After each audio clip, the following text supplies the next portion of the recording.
এনসিপির অনেক পরিচিত মুখ হারলেও ব্যতিক্রম হাসনাত আব্দুল্লাহর। কুমিল্লা ৪ আসনে জিতেছেন বড় ব্যবধানে। শুধু তাই নয়, কোনো কেন্দ্রেই হারেননি তিনি। তাই নিজের এই বিজয় উদযাপনে ভোটারদের ধন্যবাদ দিতে আগামী ৫ দিন পালন করবেন কৃতজ্ঞতা প্রকাশ কর্মসূচি। কুমিল্লা থেকে আরো জানাচ্ছেন মুহাজির হক।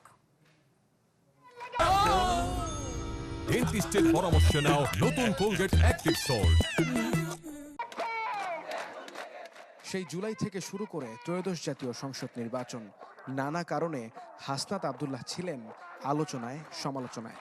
আন্দোলনের জন্য সবাইকে রাজুতে ডাকা থেকে শুরু করে জেনজির কাছে ক্যাপ্টেন খেতাব পাওয়া হাসনাত এখন জাতীয় সংসদের নির্বাচিত জনপ্রতিনিধি। কুমিল্লার ৪ আসন দেবিদ্বার উপজেলার ১১৬টি কেন্দ্রের একটিতেও হারেননি এনসিপি নেতা হাসনাত আব্দুল্লাহ। শাপলাকলি প্রতীকে ১,৬৬,৫৮৩ ভোট পেয়ে বেসরকারিভাবে নির্বাচিত হয়েছেন তিনি। তার বিজয়ে শুভেচ্ছা জানিয়েছেন এই আসন থেকে বিএনপি মনোনীত প্রার্থী মঞ্জুরুল আহসান মুন্সী। যদিও ঋণ খেলাপির অভিযোগে আদালত তার মনোনয়ন বাতিল এবং বেফাঁস কথাবার্তার জন্য বিএনপি থেকে তাকে বহিষ্কার করা হয়েছে। নির্বাচনের পরের দিন দেবিদ্বার উপজেলা এনসিপি অফিসে গিয়ে দেখা মিলল হাসনাতের। কর্মী সমর্থকদের সাথে বিজয় মিছিল নয়, বরং অঙ্গীকার করছেন পরিবর্তনের। আমাকে দলমত নির্বিশেষে দেবিদ্বারের মানুষ আমাকে ভালোবাসে, আর অপরাধীরা আমাকে ভয় পায়।